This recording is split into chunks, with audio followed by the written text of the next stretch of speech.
আমি রাসেল আহমেদ আপনাদের স্বাগত জানাচ্ছি যমুনা টেলিভিশনের নিয়মিত আয়োজন 24 ঘন্টায়। সমসাময়িক রাজনীতি নিয়ে আলোচনা করি। আজকেও সে আলোচনায় থাকবো। আমাদের সাথে স্টুডিওতে জন্য তিনজন অতিথি রয়েছেন, তাদের সাথে শুরুতেই পরিচিত হয়ে নিচ্ছি। ডান দিক থেকে শুরু করছি। জনাব কামরুজ্জামান রতন, এমপি, সমাজ কল্যাণ বিষয়ক সম্পাদক, জাতীয় নির্বাহী কমিটি, বিএনপি, আপনাকে আলোচনায় স্বাগত।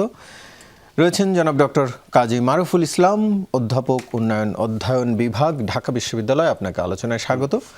এবং রয়েছেন জনাব তাহসিন রিয়াজ, যুগ্ম সদস্য সচিব, জাতীয় নাগরিক পার্টি, আপনাকে আলোচনায় স্বাগত। তাহসিন, আপনাকে দিয়ে আলোচনা শুরু করি। আজকে দিনভর যেই রাজনৈতিক উত্তেজনাটি ছিল, বিশেষ করে হবিগঞ্জ কেন্দ্রিক, সেটির শুরু আরও একদিন আগে। আজকে আপনাদের বিক্ষোভ কর্মসূচি ছিল বা প্রতিবাদ কর্মসূচি, কিন্তু শুরুটা নিয়ে যেটি ছাত্রদলের সাধারণ সম্পাদক জিল্লুর রহমান অভিযোগ করেছেন, এনসিপি নেতারা সমাবেশে উস্কানিমূলক বক্তব্য দিয়েছেন এবং সে কারণেই নেতাকর্মীদের মধ্যে উত্তেজনার সৃষ্টি হয়। রাজনৈতিক বাকবিতণ্ডা থাকবে, কিন্তু উস্কানিমূলক বক্তব্যই বা কতটা গ্রহণযোগ্য? প্রশ্নটা সঠিক না। উস্কানিমূলক বক্তব্য আপনি দেখতে হবে যে আইনের ফ্রেমে, লিগ্যাল ফ্রেমে ওই বক্তব্য সে লিগ্যালি দিতে পারে কি পারে না, প্রথম প্রশ্ন যে সে পারে। দ্বিতীয় হচ্ছে, উস্কানিমূলক বক্তব্য যদি কেউ দিয়ে থাকে, কারো যদি মানহানি হয়, এই মানহানির সুরাহা করার জন্য আইন আছে কিনা? উত্তর হচ্ছে আছে। এই আইন এক্সিকিউশনের জন্য পুলিশ বাহিনী আছে কিনা? আছে। ফলে যখন এক্সিস্টিং ল আছে, তখন আইন আপনি নিজের হাতে তুলে নিতে পারেন না। একদম পরিষ্কার আলাপ। এর বাইরে কোনো যদি কিন্তু নাই। এর বাইরে যেই যদি কিন্তুটা আছে, এই যদি কিন্তু আপনাকে স্বৈরাচার বানাবে। আপনি দেখেন ব্ল্যাক অ্যান্ড হোয়াইট, এই যদি কিন্তু আপনাকে স্বৈরাচার বানাবে। হাসিনা জাস্টিফিকেশন নেন, বিএনপির নেতাকর্মীদেরকে কি বলে পিটাইছে? মত প্রকাশের স্বাধীনতা প্রকাশ করতে দেয় নাই। Very simple. বিএনপির আক্ষেপ কী ছিল? 16 বছর মত প্রকাশের স্বাধীনতা ছিল না, সভা সমাবেশ করতে দেওয়া হইতো না। কথা বললে সেই কথার অজুহাত ধরে তাদেরকে বেদমভাবে পেটানো হইতো। এছাড়া তো আর কিছু না, মোটা দাগে। এর বাইরে আপনি দেখবেন কিছু না আসলে। ফলে এই যে আর্গুমেন্ট যেটা সেট করা হচ্ছে, এই আর্গুমেন্ট সেট করার উদ্দেশ্যটা কি? উদ্দেশ্য হচ্ছে একটা ক্রাইমকে, বোঝেন, একটা ক্রাইমকে সিম্পলি গাইড করে দেওয়ার জন্য এই আর্গুমেন্টটা সেট করা হচ্ছে যে সে উস্কানিমূলক বক্তব্য দিছে। প্রশ্ন সহজ, উস্কানিমূলক বক্তব্য দিলে আপনি আইনের আওতায় গেলেন, আপনি আইনের প্রশ্রয় আশ্রয় গেলেন না কেন? আর উস্কানিমূলক বক্তব্য ধরেন দিছে, দেওয়ার পর আপনি পুলিশের সামনে পিটাইলেন, পুলিশকে সহযোগী বানায় পিটাইলেন। মানে this is the way you want to establish মানে আইনের শাসন? আপনি না বলছিলেন আইন কি যেন বলছিলেন, মবের রাজত্ব শেষ হয়ে গেল। এখন তো পুলিশকে নিয়ে আপনি মব করতেছেন, ইনক্লুডিং পুলিশ।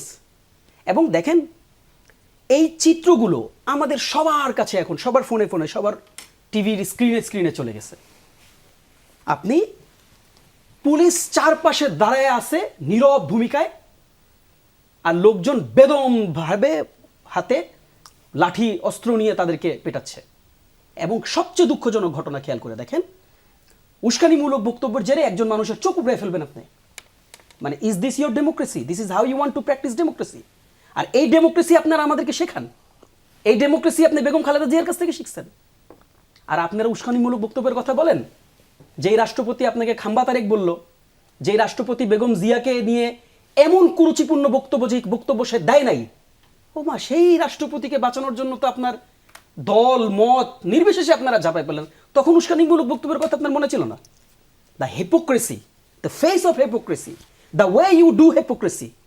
এই যে দেখেন, আপনি মিলাতে পারবেন। আপনি মানে কি হয় ভাই, ইয়াং জেনারেশন তো মোর অ্যাক্টিভ, ইউনো, মানে দে নো এভরিথিং। ফলে তারা এগুলো পার্থক্য করতে জানে।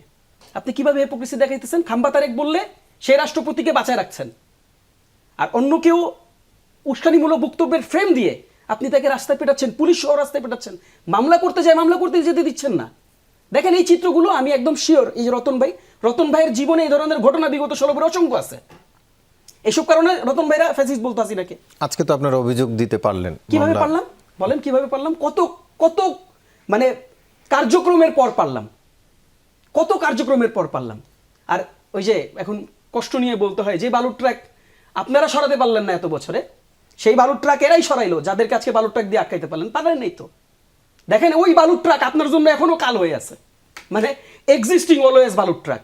বাংলাদেশের পলিটিক্স এন্ড বালুর ট্রাক হচ্ছে একটা অলওয়েজ এক্সিস্টিং ফরম্যাটে চলে গেছে, ফলে আপনি সরাইতে পারেন না, আমরা বালুর ট্রাক সরাই গেছি সেখানে।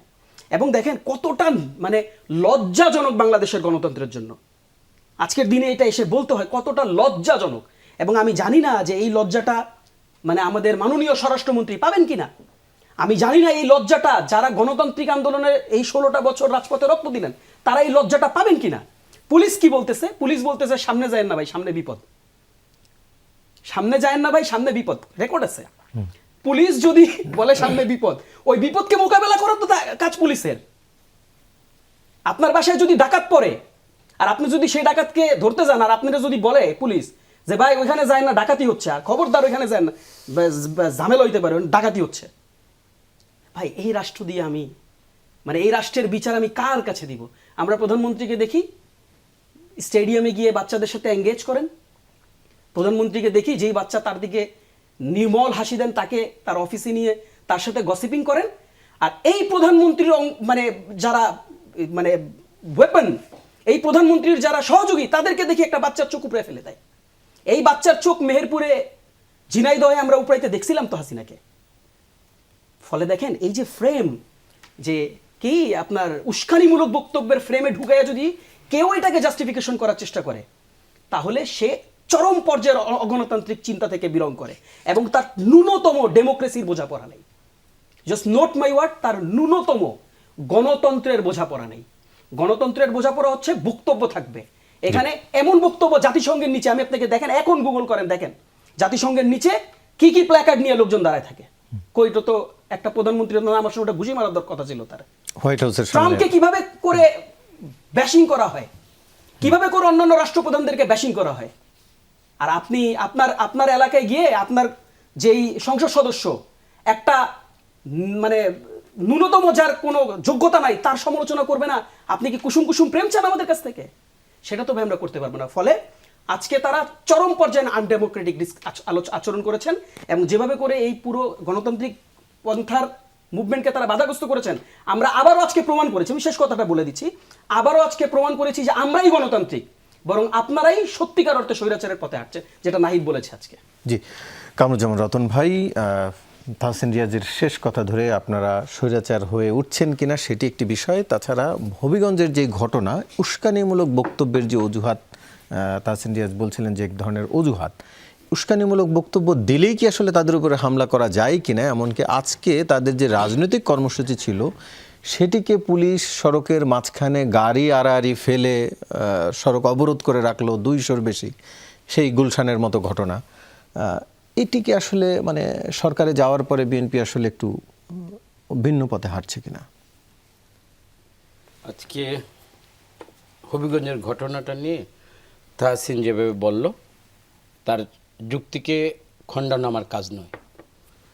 যদি তাহসিনের কথাটাকে আমি সত্য ধরি, এটা আমার জায়গা থেকে আমি কি মনে করব যেটা হওয়া উচিত কি উচিত না। যদি এই কথাগুলো সব সত্য হয়ে থাকে, আমি সত্যকে মেনেই যদি আমি নিজেকে আমি এখানে কথার আমার যে ডিফেন্সটা আমি নেব, সেটা হলো এটা আদৌ যে সংগ্রামটা আমরা করেছি, যে মৌলিক লক্ষ্যটা আমার ছিল, এটা কখনই আমাদের কারোই এটা কাম্য হতে পারে না। তো আমি তাহসিনকে আমি প্রথমে ওনাকে একটা কথা বলবো যে এটাকে আমি যদি বিচ্ছিন্ন ঘটনা আমি বলি, আমার জায়গাতে আমি বলবই এটা জাতীয়তাবাদী দল এবং তারেক রহমানের এটা কোনো চিন্তা চেতনার অভিপ্রায় বা চিন্তা চেতনার কারণে এটা হয়েছে, এটা আমি মনে করি না। যদি এই ধরনের বিরোধী দল যারা জামাত ইসলাম এবং এনসিপির যে ভাইয়েরা, যদি এটা যদি ন্যাশনালি আমার যদি ফোকাস বা ন্যাশনালি যদি আমার যদি প্রোগ্রাম থাকতো, আজকে আমি আমরা একটা ছবি আপনি দেখেন, আজকে গজারিয়া থানা আমার এখানে আবার মাদক বিরোধী একটা অনুষ্ঠানে বা ওদিনকে আমরা কচুরিপানা পরিষ্কার করতে আমরা গিয়েছি, এই জামাত ইসলাম এবং এনসিপির ভাইয়েরা একসাথে, এবং আমাদের আগে ওরা আগে পানিতে ঝাঁপ দিয়েছে কচুরিপানা। মানে তার মানেটা কি? আমরা সমাজের কল্যাণ চাই, রাষ্ট্রের কল্যাণ চাই, গণতন্ত্রের বিকশিত রূপ দেখতে চাই, এটা কাগজও নয়। আমরা এলাকাতে, আমি ক্ষুদ্র একটা মানুষ, কিন্তু আমার অভিপ্রায়, আমার তারেক রহমান নির্দেশনা হলো সবাই মিলে যেটা ন্যায়সঙ্গত, যেটা আইন সবার জন্য সমান, এবং পার্লামেন্টে আমরা যেটা প্রতিচ্ছবি আমরা দেখেছি, সুতরাং এটার পরে যেটা আমরা দেখেছি, তার মানে কি প্রধানমন্ত্রীর নির্দেশ সবাই মানছে না? না, আমি মানছি না। এইটা প্রধানমন্ত্রী তার জায়গা থেকে, তার টেবিল থেকে এটা উনি বিবেচনা করবেন। কিন্তু আমি একজন পার্লামেন্ট মেম্বার, ওইখানে আমি জানি যে কে গোজ সে একজন পার্লামেন্ট মেম্বার, বা ওখানে আরও 3টা সিটের যারা আছে তারা কোন প্রেক্ষাপটে এটা করেছে। আমি আরেকটা জায়গায় আপনাকে আরেকটু জায়গায় আমি যদি একটু জানতে চাই, বিচ্ছিন্ন ঘটনা আপনি বলছেন, কিন্তু হঠাৎ করে একটি ঘটনা ঘটে যেতে পারে দলের শীর্ষ নেতৃত্বের কনসার্ন ছাড়া, কিন্তু 24 ঘন্টা পরেও সে অবস্থানটা কি থাকতে পারে যদি দলের কিংবা সরকারের কোনো অবস্থান না থাকে? না, এখানে আরেকটা কথা তো আমি নিজেও করি। ধরেন আমি আপনার বিরুদ্ধে কথা বললাম, কথা বললে কি হামলা করা যাবে? না, সেখানে আমি বলছি কথা রাজনীতির মঞ্চে কথা বলবেন।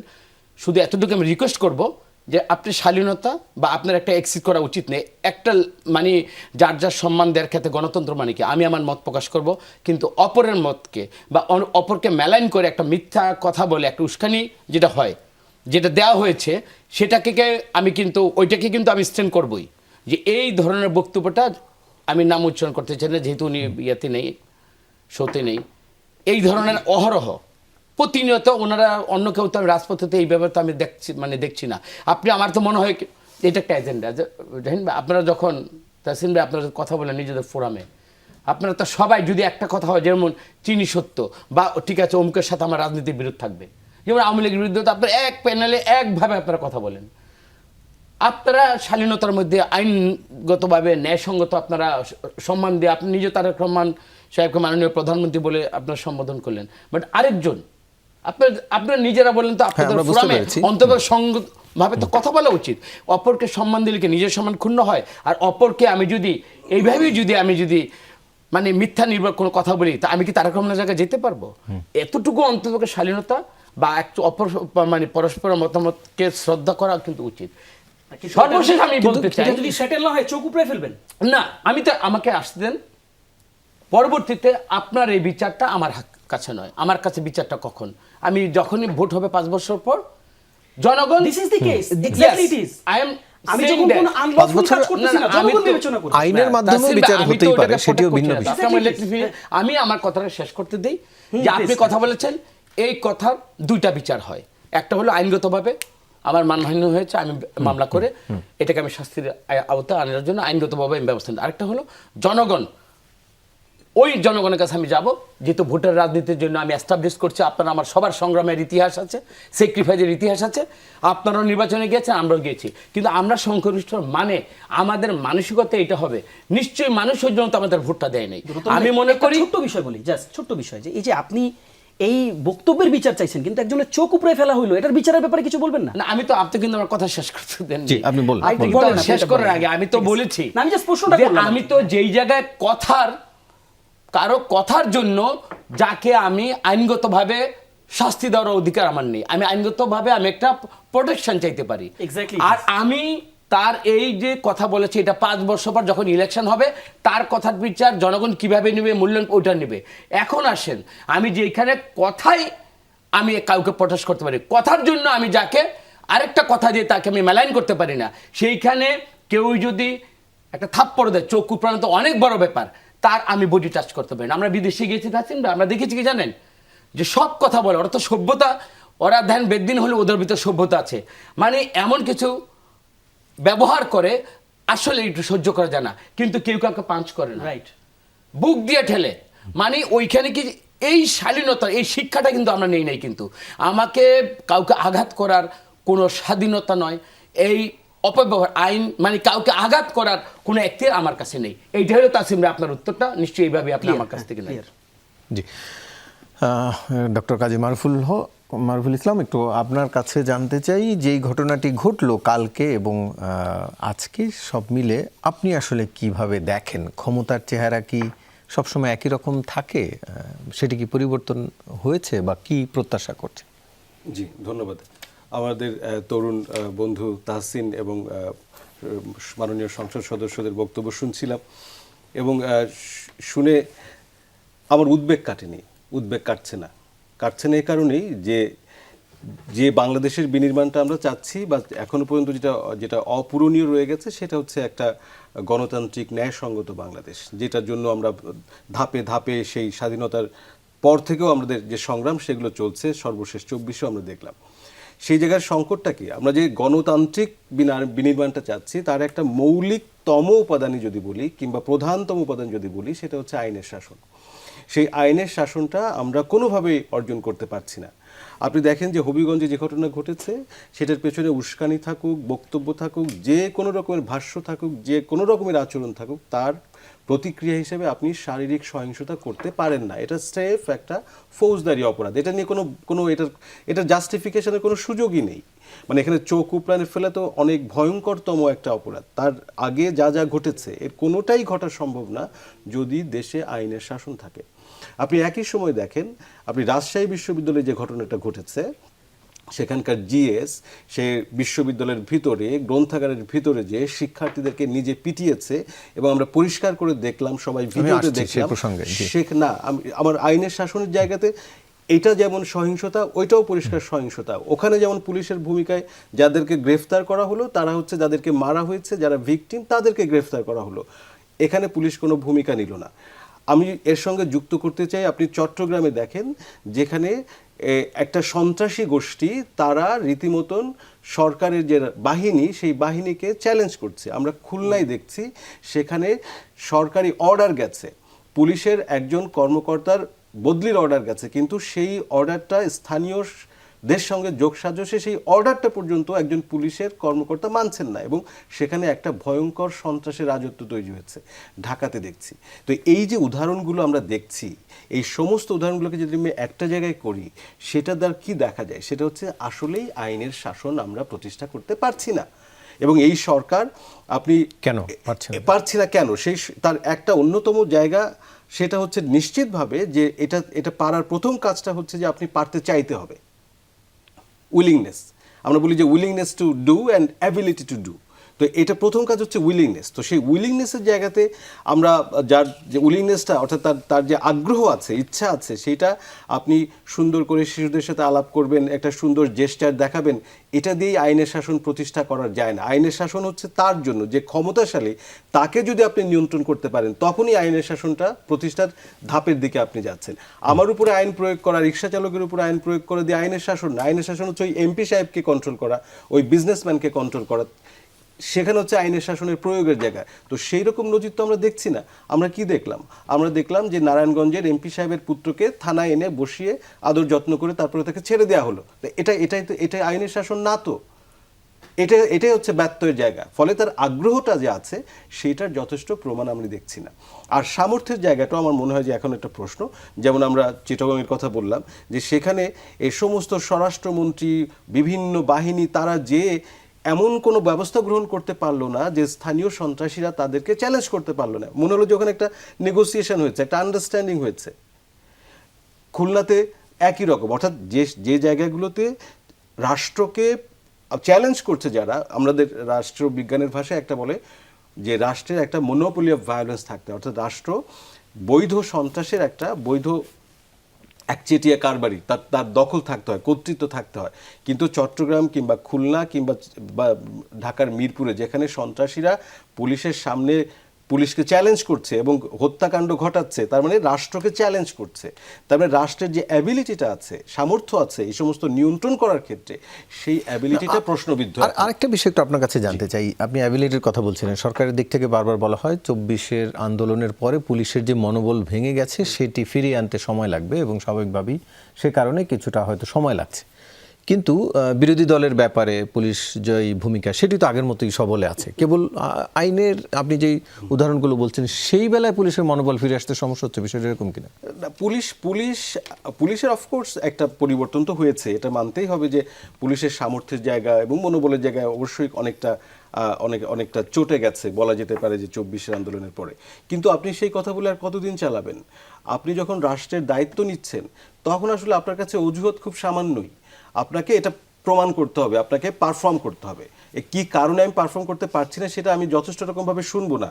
আমার পুলিশকে রিঅর্গানাইজ করার জন্য আপনি কি করেছেন, এই যে 6 মাসটা আপনি পেলেন বা 5 মাসটা পেতে যাচ্ছেন, সেখানে আপনি কি কি ধাপ নিয়েছেন? আমাকে একটা উদাহরণ দিয়ে দেখাতে হবে যে হ্যাঁ, পুলিশের আমাদের মনোবল ঘাটতি আছে, তার জন্য আমরা এই পদক্ষেপগুলো নিয়েছি। তো সেই পদক্ষেপ তো আমরা দেখিনি। পুলিশ আসলে কি সমস্যাটা হয়েছে, পুলিশ অ্যাজ এ ফোর্স এটা আসলে পচে গেছে, টু বি ভেরি অনেস্ট। এর মধ্যে অনেক ব্রিলিয়েন্ট অফিসার আছে যারা অত্যন্ত তাদের দেশপ্রেম, তাদের নিষ্ঠা, এগুলো নিয়ে সন্দেহ নেই, এরকম তারা প্রমাণ রেখেছেন, কিন্তু অ্যাজ অ্যান ইনস্টিটিউশন এটা আসলেই পচে গেছে। আপনি দেখেন চট্টগ্রামে পরশুদিন দেখা গেল যে এসএ পরিবহনের ট্রাক রাস্তায় মাঝখানে ডাকাতি করে পুলিশ সেই সমস্ত জিনিসপত্র নিয়ে গেছে থানায়, এবং থানার পরে নিয়ে যাওয়ার পরে সেগুলো থেকে তারা ফোন করে চাঁদাবাজি করছে যে কাদের জিনিস তারা ছাড়াতে আসো।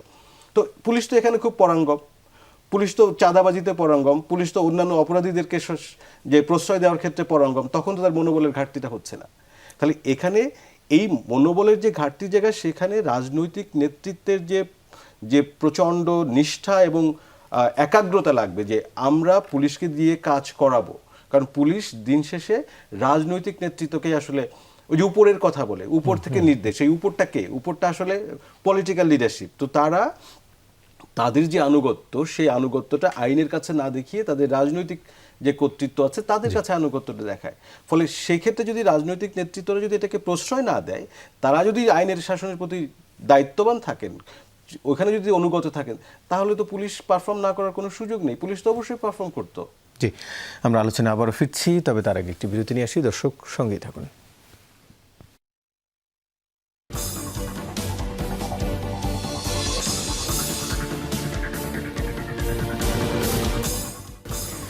আবার স্বাগত, দেখছেন 24 ঘন্টা আলোচনায় ফিরছি। তাহসিন রিয়াজ, জানতে চাই যেটি জনাব কাজী মারুফুল ইসলাম একটি প্রসঙ্গ তুললেন, রাজশাহী বিশ্ববিদ্যালয়ে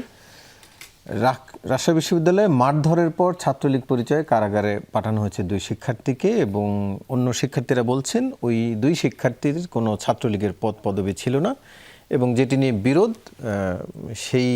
মূলত সেই সালিশটি পছন্দ হয়নি, বিচার মানছিল না বলে তাদেরকে ট্যাগ দেওয়া হয়েছে। এই ধরনের যারা মার খেলো তাদেরকে আবার মব বা ছাত্রলীগ ট্র্যাক দিয়ে পাঠানো হলো। আমরা এইটি যেমন মৌলভীবাজারে বা হবিগঞ্জের ঘটনায় যেমন এক ধরনের আইনের শাসন প্রতিষ্ঠিত হয়নি, ওখানে কি প্রতিষ্ঠিত হয়েছে কিনা, বা সেটি নিয়ে এনসিপি কিছুটা নীরব কিনা, যে যেহেতু আপনাদের জোট সঙ্গী যারা তারা করেছেন, সে কারণে আর ওই বিষয়ে খুব একটা আইনের শাসন চালবে না। কে করেছে জোট সঙ্গী যে বললেন, মানে সালাউদ্দিন নাম্বার কিভাবে আমার জোট সঙ্গী? জামাতের একটা অঙ্গ সংগঠন, ছাত্র শিবিরের কর্মী। সে তো ছাত্র শিবির করে না, জিজ্ঞেস করেন তাকে, এখন অনলাইনে নেন, ফোন দেন। আমি অনিয়ারে চ্যালেঞ্জ করলাম, প্রশ্নটা ছাত্রলীগ না, আমি উত্তর উনি প্রশ্ন, আমি আই ক্যান আন্ডারস্ট্যান্ড, আমি ওটা জবাব দিব, বাট প্রসঙ্গ তো এটা না। আমার জোট সঙ্গী বললে তো আমি সেটা আমার ঘাড়ে নিব না, মানে কাউকে তো জোর করে। আপনারা একটু নীরব কিনা? নীরব না। দেখেন, প্রথম কথা হচ্ছে যে আপনি ওই উত্তর দিয়ে দিয়েছেন। আচ্ছা, আমি আপনাকে একটু প্রশ্ন করি, যে 2 জনকে মারা হয়েছে তাদেরকে পুলিশ অ্যারেস্ট করেছে, পুলিশ অ্যারেস্ট করলো কেন? আইনের শাসন কোথায়? সেটাই তো জানতে চাই। সেটা আমি কেন উত্তর দিব? ভাই, সরকার দল আছে, সরকার দলে জিজ্ঞেস করেন। আইন শৃঙ্খলা বাহিনীকে আমি পরিচালনা করছি, এম আই রেসপন্সিবল, মানে এম আই অ্যাকাউন্টেবল? আমি তো অ্যাকাউন্টেবল না। আপনি পুলিশ ইন্টারিমের টাইমেও আমার জিজ্ঞেস করতেন, ইন্টারিমের সময় চলে গেছে, আমি বিরোধী দল, এখনো পুলিশের জবাব আমি দিব না। কিন্তু আইনের শাসনের বেলায় আপনারা নীরব কিনা? কোথাও সরব, কোথাও নীরব না। আমি দেখেন, আমি তো সব ঘটনায় রেসপন্স করব না, আমার করার প্রয়োজন পড়ে নেই, আমি করি নাই। কিন্তু আমি কোনটা আপনাদের প্রয়োজন, যেখানে আপনাদের স্বার্থ আছে? না, স্বার্থের কিছু না। আপনি আমার পজিশন জানতে চান না? পার্টির পজিশন, পার্টি কি কখনো এটা বলে সালাউদ্দিন আম্মারকে প্রশ্রয় দিয়েছে কিনা যে খুব ভালো কাজ করছো, বাবা ভেরি গুড? সেটা কি করতে দেখছেন আপনি? নীরবতাই তো সম্মতির লক্ষণ। আমার নীরবতা, দেয়ার আর মেনি ইনসিডেন্টস, আমার নীরবতা, আপনি আইনের শাসন যেখানে মানে অ্যাক্টিভ হচ্ছে না, এই ঘটনাটা আপনাদের বলার মতো কোনো ঘটনা বলে মনে হয়? আমি এভাবে করে দেখি না। আমার কাছে মনে হয়েছে যে আমার কাছে there are many more issues to talk. আমি সেই কথাটা বলি নাই, বাট ব্যাপারটা এরকম না, এটা আমার প্রায়োরিটি কেস কিনা আমি সেই বিবেচনায় যাচ্ছি না। বিবেচনাটা হচ্ছে আপনি আমাকে যে প্রশ্ন করছেন সেই প্রশ্নের জন্য আমি রাইট পারসন কিনা। ডু ইউ থিঙ্ক আমি রাইট পারসন? আপনি একটি পলিটিক্যাল দলের নেতা, এবার আপনি সেই প্রশ্নটা, তাহলে মানে ধরেন আমাকে যদি জিজ্ঞেস করেন, সেখানে আইনের শাসনের প্রসঙ্গ নিয়ে যদি জিজ্ঞেস করেন, আমি সেই রেসপন্সটা করতে পারি। সেই রেসপন্সটা হচ্ছে যে ওইখানে প্রসঙ্গটা খুব সহজ, ওইখানে পুলিশ তাহলে কি বিবেচনায় তাদের 2 জনকে ধরলো? আপনি আমাকে এটার উত্তর দেন। যদি পুলিশ ধরে থাকে, তাহলে পুলিশ কোনো না কোনো একটা অভিযোগ ছাড়া কি পুলিশ কাউকে ধরতে পারে? অভিযোগ আছে, এই যে তাদের মবের অভিযোগ, পুলিশ জাস্টিফিকেশন করলো না কেন? তাহলে পুলিশ এখানে দুর্বলতা দেখিয়েছে। মানে এখন আপনি কি কনফার্ম যে তারা মানে ছাত্রলীগের না? না, শিক্ষার্থীরা বলছে যে তারা তাদের কোনো পদ তাহলে পুলিশ পদবি ধরলো ছিল কেন? না। আমাকে ভাই জবাব দেন। আমি নিজে ইভেনচুয়ালি জবটা খুঁজতেছি, বলেন আপনি আমার জবাব দেন বা রতন কিন্তু ভাইয়ের কাছ থেকে সেই দেন। জবাব যে আপনি খুঁজতেছেন সেটা কোথায়, মানে আপনি এরকম কি কোথাও বলেছেন কোনো ডাজন্ট ম্যাটার, আপনি কোনো প্রসঙ্গটা প্ল্যাটফর্মে? তুলেছেন, আপনার কাছে খুঁজতেছি। প্রসঙ্গটা তো এর আগে কোথাও উঠে নাই, কাজে আমার বলার প্রয়োজন পড়ে নাই। আপনারা দেখেননি? না, তাহসিন, আমার দেখা না প্রশ্নটা দেখার একটু প্রসঙ্গ এভাবে দেখার ব্যাপার আছে। নেবার এবার আমার দেখা না দেখার প্রসঙ্গটা আপনি যে রেসপন্সটা না, করছেন, আপনি একজন পলিটিক্যাল লিডার, ফলে আপনার কাছে হ্যাঁ, আমি ওই এটি জানতে রেসপন্সটা চাও যে দিয়ে দিই। আপনারা কি বেছে বেছে Clear? প্রতিবাদ আমি জানান ওই কিনা। রেসপন্সটা দিয়ে দিই আপনাকে। রেসপন্সটা হচ্ছে অযাচিতভাবে কোথাও যদি মব সংগঠিত হয় সেটার সাথে আমার দল এবং আমাদের দলের কেউ সেটাকে সাপোর্টিভ অ্যাঙ্গেল থেকে দেখে না। Very clear. আমি আপনার এই টক শোতে একাধিকবার অসংখ্যবার বলেছি এবং এই প্রসঙ্গে আমরা সবসময় আমাদের অবস্থান এটা ছিল, এর বাইরে আমাদের কোনো অবস্থান ছিল না। ফলে এটা সালাউদ্দিন আম্মার যদি করে থাকে, সে যদি এখন ওইটাই আমি আপনাকে কেন আমি কাউন্টার প্রশ্নটা করছি, সালাউদ্দিন আম্মার মবও করলো, আবার ওই দুজনকে পুলিশ ধরেও নিয়ে গেল, তাহলে আসলে এখানে কে রং? পুলিশ রং? তাহলে সালাউদ্দিন আম্মার যদি মব করে থাকে তাহলে পুলিশ তো ওই দুজনকে ধরার কথা না, তাহলে পুলিশ রাইট না রং? আমাকে সেই প্রশ্নটা দিতে হবে, উত্তর দিতে হবে। আর আমার খুবই ট্রান্সপারেন্ট অ্যান্ড খুবই মানে বোল্ড পজিশন, সালাউদ্দিন আম্মার না, এখানে যদি আমার দলের কোনো হাই কমান্ডো যুক্ত থাকে আমি সেটাকে অ্যাটলিস্ট এখানে বসে সাপোর্ট করবো না, নো ওয়ান। আর আমার হাই কমান্ড যদি এটাকে সাপোর্ট করে, ওই হাই কমান্ডের বিরোধিতা আমি আপনার সাথে এসে করে দিয়ে যাব। Is it clear? এবার আসেন, দেখেন খুব দূরের ঘটনা, আপনি যে ঘটনাটাকে টেনে নিয়ে আসছেন খুব দূরের ঘটনা। এবার আসেন কাছের ঘটনাটাকে নিয়ে একটু আলোচনা করি না, যেখানে পুরো গোটা প্রশাসনকে আমরা নীরব দেখছি। সেই কাছের ঘটনার দিকে কেন আমরা ছুটছি না, কেন আমরা যাচ্ছি না? যেখানে কোনো রকম অনার কোড মেনটেন করা হয়নি, কোনো রকম ডেমোক্রেটিক আচরণ দেখানো হয়নি, যেখানে কোনো রকম মানে সৌজন্যতা দেখানো হয়নি, আপনি কেন এই প্রশ্নটা করছেন না কোনটা? যে একটা গ্রুপকে প্রথমে মারা হলো, রক্তাক্ত করা হলো, লিটারালি ক্ষতবিক্ষত, আমি জুলাই স্মরণ করাই দিচ্ছি, ক্ষতবিক্ষত করা হলো। ওই রক্তাক্ত ছেলে মেয়েদেরকে যখন হাসপাতালে নিয়ে যাওয়া হচ্ছিল, ওই হাসপাতালের গেটে আবার আক্রমণ করা হলো। আপনি হবিগঞ্জের কথা বলছেন? হবিগঞ্জের কথা বলছি। হ্যাঁ, সেটি নিয়ে আমরা শুরুতেই আলোচনা Yes, করেছি। এই আলোচনাটাই থাকতে হবে আজকের শোতে। হ্যাঁ, এই আলোচনার প্রশ্নের উত্তরগুলোই আমাদেরকে খুঁজতে হবে এই শোতে। আর আম্মারের প্রসঙ্গে সবসময় আলোচনাটা আমাদের পরিষ্কার আলোচনা ছিল। ফলে দেখেন, এই আলোচনার উত্তর খুঁজে আসেন যে বাংলাদেশের ডেমোক্রেসি কোথায়, বাংলাদেশ কোন ডেমোক্রেটিক রাস্তা দিয়ে যাচ্ছে, সেই রাস্তা আসলে কোথায় নিয়ে যাবে আমাদেরকে, সেই পথটা আমাদেরকে আসলে ডেমোক্রেটিক বানাবে কিনা, সেই ন্যূনতম সৌজন্যতা। আজকে একটা দলের প্রধান সেখানে গিয়েছে, তিনি সংসদ সদস্য বটে। জি, তিনি একটা প্রশ্ন করেছে, আমি প্রশ্নটা রেখে আপনি মানে রতন ভাইকে সেই প্রশ্নটার উত্তর জিজ্ঞেস করতে পারেন। তাদেরকে জিজ্ঞাসা করা হয়েছিল, পুলিশ বাহিনীকে জিজ্ঞাসা করা হয়েছিল যে আপনি হবিগঞ্জে 144 দিয়েছেন, কোথায় দিয়েছেন? হবিগঞ্জে। শ্রীমঙ্গলে আমার রাস্তা আটকাচ্ছেন কেন? তাহলে আপনি বুঝতে পারছেন যে কিভাবে করে এটাকে ব্যারিয়ার করছে। শ্রীমঙ্গল পর্যন্ত সেখানে তাদেরকে বাধা দেওয়া হয়েছে, এবং যখন পুলিশ বাধা দেয়, আমি আপনাকে স্মরণ করে দিই, যখন পুলিশ বাধা দেয় তখনও চারপাশ দিয়ে সন্ত্রাসীরা হচ্ছে অস্ত্রশস্ত্র নিয়ে হচ্ছে তাদের উপর ঝাঁপায় পড়ার জন্য আসে, এবং পুলিশ তাদেরকে না ধরে আপনারা দ্রুত সরে যান, দ্রুত পালায় যান, দ্রুত এখানে সরে যান, এই ধরনের কথা পুলিশ হচ্ছে সেই। হ্যাঁ, আমরা সেটি আসলে ফলে দেখেন, আজকের আলোচনা অসংখ্য বিষয় আছে। সালাউদ্দিন আম্মারের আলোচনাটা আমরা আর করবো, করার সুযোগ আছে, সেই আলোচনাটা আমি করতে চাই না তা না, বরং আজকে মূল ফোকাস আমাদের থাকা উচিত। না, আমরা সেটি নিয়ে শুরুতেই আলোচনা করেছি এবং সালাউদ্দিনের আম্মারের বিষয়টা এরপরে আমরা এনেছি। ডক্টর কাজী মারুফুল ইসলাম, একটু আপনার কাছে, আপনি শুরুতে কিছুটা বলছিলেন এই সেই প্রসঙ্গের, আমি একটু আপনার কাছে জানতে চাই। এর আগে আমরা একই ধরনের ট্যাগিং দেখেছি, আগে বিপরীত হলে সেটি শিবির, জামাত শিবির বলে ট্যাগিং হতো, এখন আবার পাল্টা বিপরীত দিকে গেলেই ছাত্রলীগ ট্যাগিং দেয়।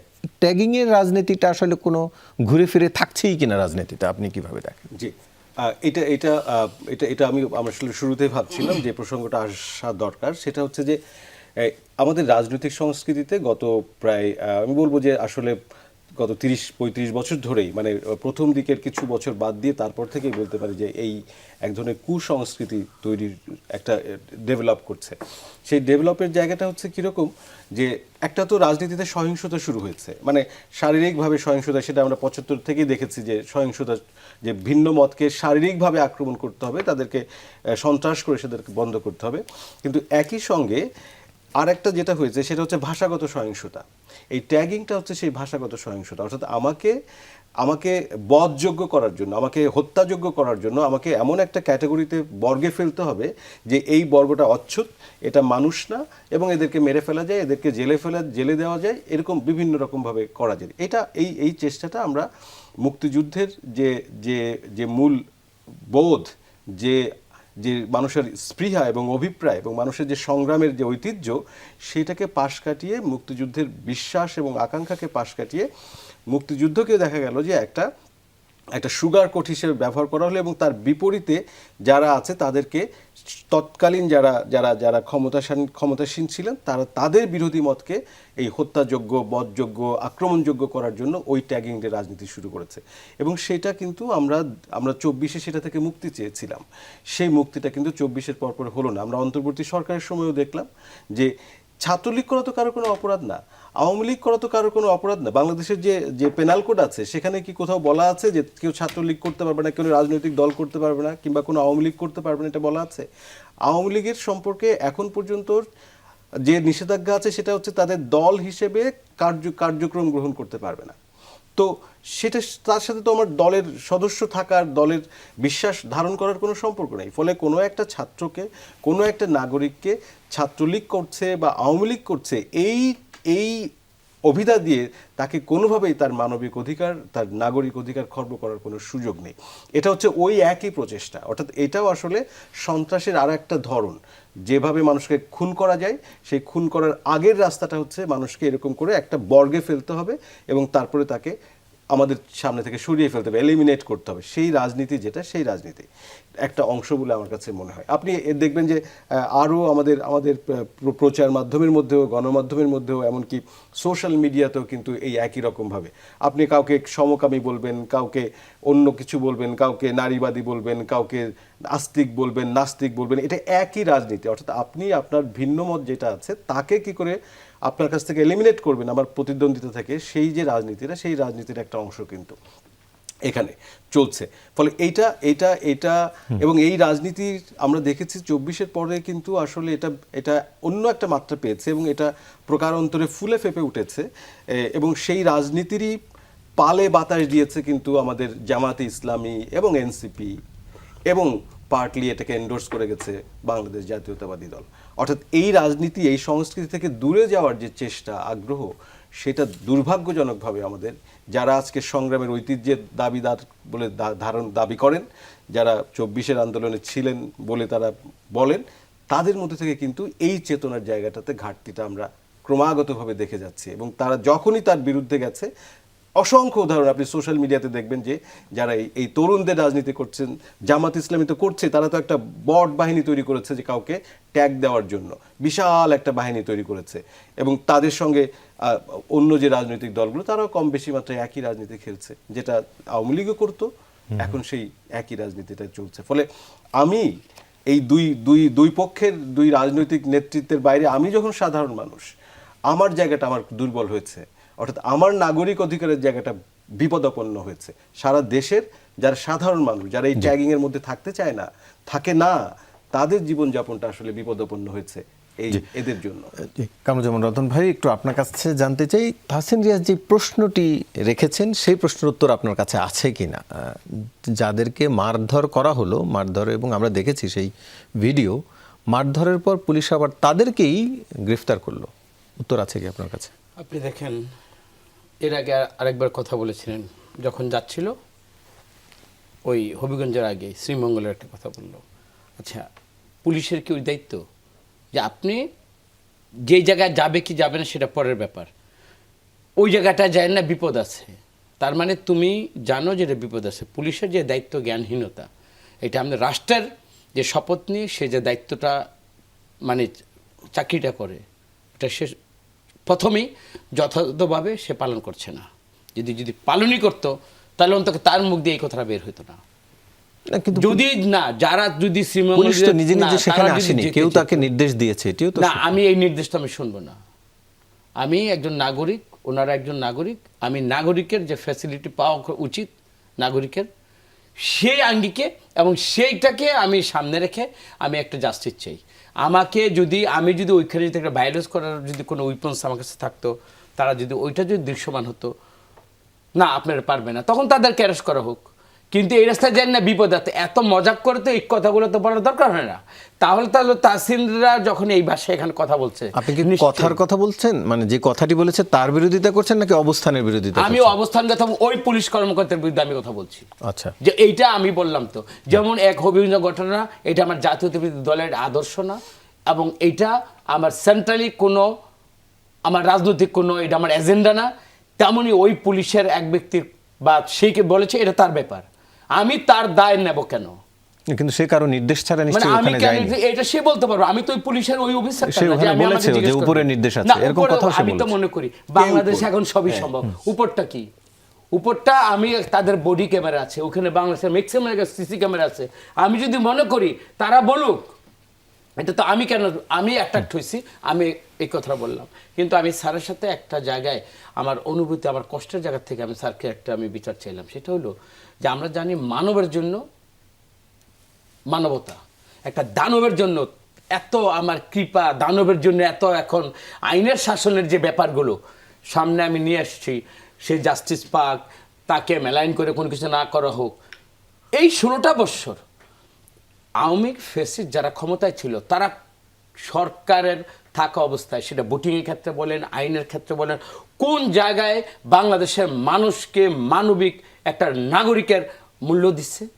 16টা বৎসর আমাকে এইভাবে প্যারা দিল, আমার জীবন থেকে কি না হয়েছে এগুলো তার ইতিহাস এখন বলার সময় নেই। আর যেই আওয়ামী লীগরা করেছে, ফ্যাসিস্ট যাদেরকে বললো, এই ফ্যাসিস্টদের জন্য আমার এত মানবতা, এত আইন, এটা আমি ব্যক্তিগতভাবে আমি এটা কিন্তু দ্বিমত পোষণ করি না। সেখানে আইন থাকবে, সে আইন থাকবে। যে আওয়ামী লীগ নিষিদ্ধ যিনি হয়েছে, অপরাধ করেনি, না, যে আওয়ামী লীগ নিষিদ্ধ হয়েছে, যিনি ধরেন- অপরাধ করেনি, না, আপনি আপনাকে বলি, ধরেন এই আমরা জানি টিভি চ্যানেল বন্ধ হয়ে গেছে, আপনার এই যমুনা টিভিটা, তো যেটা রাষ্ট্রীয় আইনের কারণে বন্ধ হয়েছে, আপনি কি এখানে ভিতরে আইসা আপনি বলতে পারেন আমি এটা টিভি চ্যানেল ইয়ে করবো? জোর করে আপনি পারেন না তো। টিভি চ্যানেল কি কারণে বন্ধ হলো ওইটা আগে মূলে যান, এবং টিভি চ্যানেলের যদি আপনি কুশলী হয়ে থাকেন, আপনি অনেক বড় পারফর্ম করেন, কিন্তু আপনি এই প্রতিষ্ঠানে এসে এই প্রতিষ্ঠানের দায়ভার নিয়ে আপনি কোনো সংবাদ প্রচার করতে পারেন না, আপনি জাতির উদ্দেশ্যে কোনো বয়ান আপনি দিতে পারেন না। আমি মনে করি বাংলাদেশটা, হ্যাঁ আমাদের যেটা হয়েছে ওইটার জন্য যদি আমাকে যদি ব্যক্তিগতভাবে কথা বলতে হয়, সেটা আমি অফলাইনে আমি তাসলিমের সাথে আমি কথা বলতে পারি, হোয়াট ইজ মাই ভিউ। কিন্তু আমি আওয়ামী লীগকে এবং না, ফ্যাসিস্টরা না, আমি প্রশ্নটা আওয়ামী লীগ বা ছাত্রলীগের কথা তিনি বলেননি, তিনি বলছেন ট্যাগ দিয়ে না, tagging এর রাজনীতি কখনোই যে তো দুই ভালো না। শিক্ষার্থীর না, কথা না, উঠছে আমি তারা কোনো ছাত্রলীগের bad কোনো example পদবিতে is not ছিল না, my example। তারা কোনো ছাত্রলীগের পদে ছিল না। Example is not my example, এটা আমি আবারও বলছি। কিন্তু কোন ট্রেনিং এর রাজনীতি কখনোই শুভ হয় না। না স্যার, এটা বলছে কিছু যে কিছু। ছাত্রলীগ করা আওয়ামী লীগ করা অপরাধ না, এটা তো না, clearly না, বলছে। ওরা বলছে না, না, অপরাধ না, না, না, আমি লিখে রাখছি এটা। হ্যাঁ, হ্যাঁ, এটা সে বলেছেন, হ্যাঁ, ছাত্রলীগ করা আওয়ামী লীগ করা অপরাধ না। হিজবুততারি করা ছাত্রলীগ, যুবলীগ হেলমেট বাহিনী করে, ভাইয়া ছাত্রলীগ আওয়ামী লীগ নিষিদ্ধ হয়নি, কার্যক্রম নিষিদ্ধ হয়নি, কার্যক্রম নিষিদ্ধ। হিজবুত তাহরীরের সাথে কার্যক্রম নিষিদ্ধ পার্থক্য। আর দল নিষিদ্ধ করা নিষিদ্ধ কিভাবে বোঝেন? না, কার্যক্রম আপনি নিষিদ্ধ। দল এখনো নিষিদ্ধ ব্যাখ্যা করেন, হয়নি, আমাকে ব্যাখ্যা করে বুঝাবেন। তিনি কোনো অ্যাক্টিভিটি চালাতে পারবেন না। হ্যাঁ, তাহলে কিভাবে আপনি এটাকে ইয়া করবেন? মানে রিঅ্যাকশনটা How to কোথায় perform the আসতেছে? justice না না, and রিঅ্যাকশন activity? কোথায় আসতেছে? হ্যাঁ। ভাই রিঅ্যাকশন আসতেছে, সে আপনি যখন visibly অ্যাক্টিভিটি তাদেরকে কি হ্যাঁ, আপনি হাজির মনে করবেন? মনে ছাত্রলীগ করেন না, আমি জানতে কি হবে? না, না, এটা আপনি তো পরিষ্কার। তাদেরকে Activity দৃশ্যমান, আচ্ছা, আমার সময় আমরা আমি আমরা সেই আলোচনায় আসছি। না, না, আমি আপনাকে একটা স্পষ্ট আমি নিশ্চয়ই। বলি, আমি যাকে নিষিদ্ধ করলাম, যার কার্যক্রম নিষিদ্ধ, এখন দল আইনগতভাবে নিষিদ্ধ, সেটা তো আমার পরের স্টেপে আমার থাকবেই। কিন্তু আমি যেটা তো সংসদে বলতেছি, এটা নিয়ে এখন আলোচনা ওর কার্যক্রম যেখানে নিষিদ্ধ, ওর কোনো ফেভার, এবং ওকে আমি আইনের প্রোটেকশন দেওয়ার জন্য আমি অন্তত টকশোতে স্যারের সাথে আমি একমত পোষণ নিশ্চয়ই। করবো না, আমি কখনো নিশ্চয়ই, এইটা আমি কখনই না, বললাম। প্রশ্নটা আসলে সেখানে না। না, এই প্রশ্নটা পয়েন্টে হচ্ছে- বন্ধুদের সাথে আমি প্রশ্নটা হচ্ছে সহমত যে দুই শিক্ষার্থীকে ট্যাগ দেওয়া হচ্ছে তারা কোনো পদ পদবিতে ছিল আমি না, শুধু এটা তাহলে না তো, আমি কিন্তু আপনাকে স্যার এটি কিন্তু বলছি। এজ এ হোল বলছে ভাই, বক্তব্যটা এখানে আছে, এজ এ হোল বলছে। হ্যাঁ, তিনি বলেছেন। আমি কথা আমারটা বলতে একটু হবে। ক্লিয়ার করি। নিশ্চয়ই, আমি please, প্রথমে please। বলছি কোন ট্র্যাগিং এর রাজনীতি, যেটা সত্য নয়। ট্র্যাগিং এর রাজনীতির প্রসঙ্গটা কখন আসে? যখন একটা মানুষকে যার উপর ইনজাস্ট করা হয়, এবং বেআইনিভাবে যখন একটা মানুষের উপর নির্যাতন করা হয়, ওইটাকে আপনাকে জি। প্রলোভ দিয়ে বাঁচিয়ে দেওয়ার জন্য তখন একটা ট্র্যাগিংকে হাজির করা হয়। আমি কোন পর্যায়ে কোন ট্র্যাগিংকে, এবং এই জন্য আমি কথা তো বলি, আমার সারাদিন আমাদের মাননীয় যে স্বরাষ্ট্রমন্ত্রী উনি কিন্তু বলেছেন মোবাইল রাজনীতি শেষ, ওইটা আমি বিশ্বাস করি, কারণ ওইটাই ওনার ইথিক্স হওয়া উচিত। রাজনীতি আমি ওই রাজনীতিটা আমি করি, তারপরে যেটা করছি ওইটা যদি ব্যর্থতা হয়, সেটা কার ব্যর্থতা সেটা আপনারা আলোচনা মানুষ করে দেখবেন। বিচার করবে। আমরা আলোচনা আবার ফিরবো, তার আগে বিরতি নিয়ে নিচ্ছি। দর্শক সঙ্গেই থাকুন।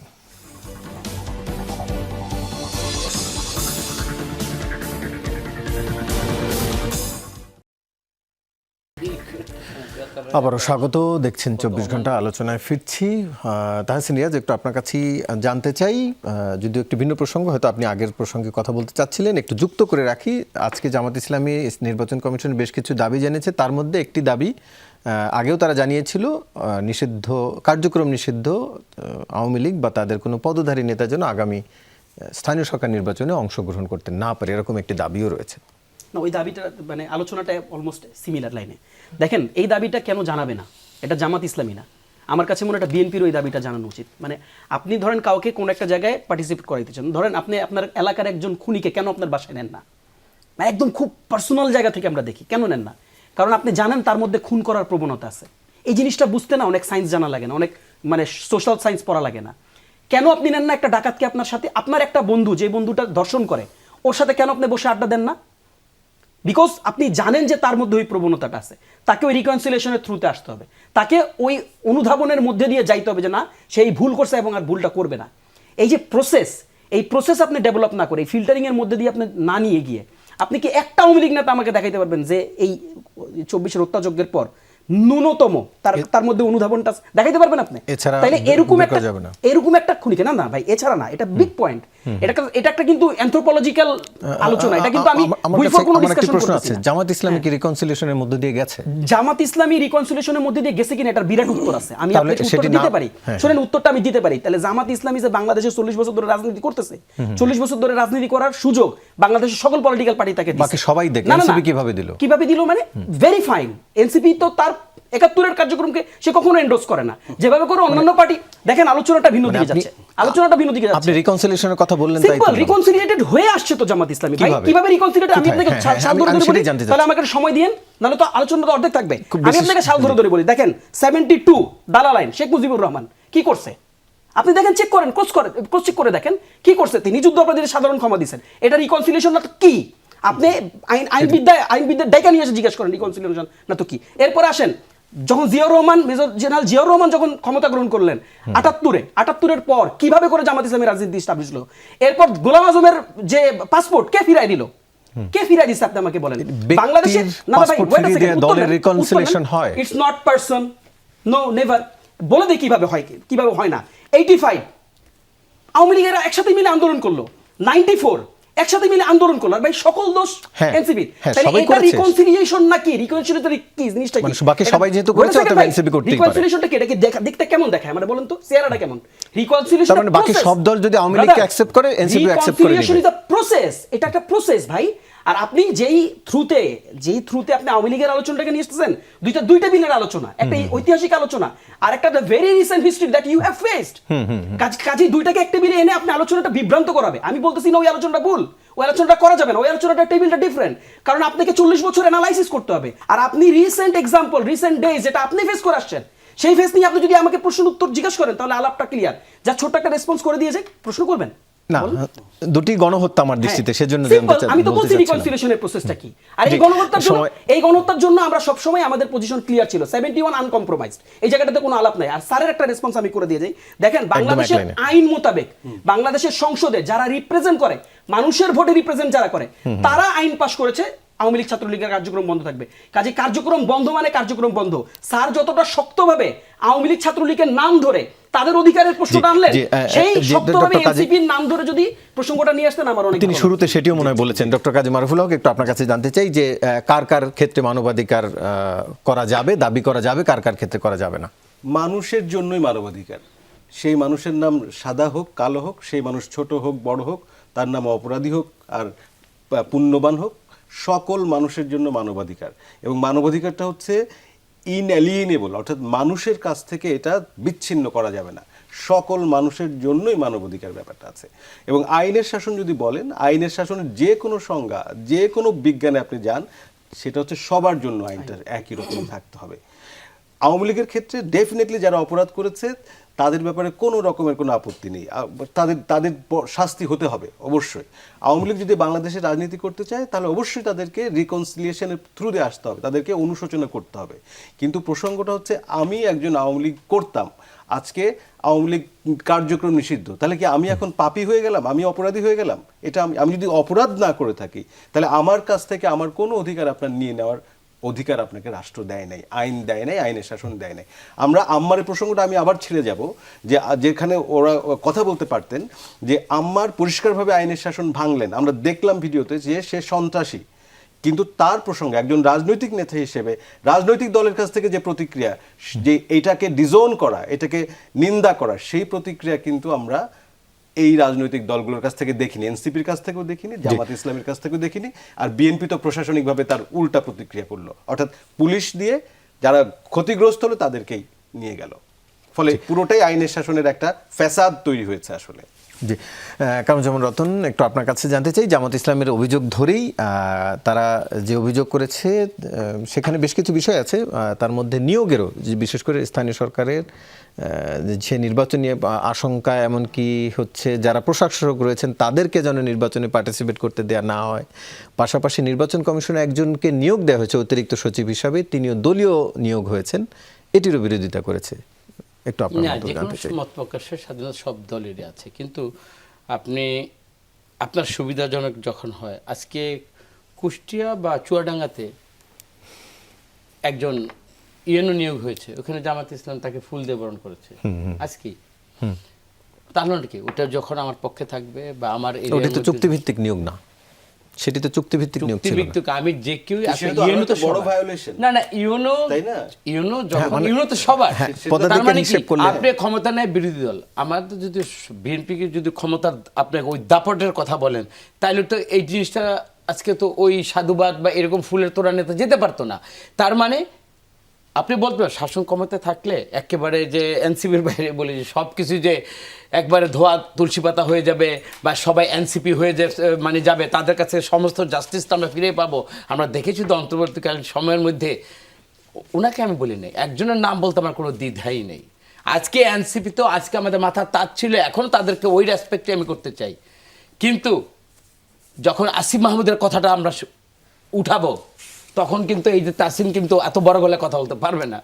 আমি বলতে প্রমাণ চাবো না, আমি তো প্রমাণ প্রমাণ দিলে দিতে পারলে তো- গলা নামাই দিব। হ্যাঁ, না না, প্রমাণ দিয়ে যখন আমি নিশ্চয়ই আমি প্রমাণ না দিয়ে আমি সত্য আমি এইভাবে আপনার সামনে তাহলে তো হয়ে কথাটা গেল। বলছি। আমি তো অন্য কাউকে আমি তো ইন্ডিকেট করিনি। Understand. আমি হ্যাঁ তখন আপনাদের আমি প্রমাণ চাবো আর কি। মানে এখন আমি বলি স্যার তো আবার মানে যেভাবে মানবতার মানে কি বললো, আমি ফেরোনো বলবো না, স্যার তো আমাদের বিশ্ববিদ্যালয়ের টিচার, আমার শিক্ষক, আমি শিখতে চাই যেই মানুষের জন্য যেভাবে একটা মানবিক আইন উনি চাচ্ছেন, তাহলে তো আমার মনে হয় যে আওয়ামী লীগ, এনসিপি বা ওই যে মানে এই যে বিএনপি যতগুলো রাজনৈতিক দল আছে, আমার মনে হয় স্যারদের তো বয়স আছে, ওনার আপনাদের চিন্তা এরকম চেতনার মধ্যে দিয়ে একটা মানবিক একটা দল খুলেন, দেখেন ওই মানবিক দলের মধ্যে দিয়ে বাংলাদেশে কতটা মানুষ জাস্টিস পায়।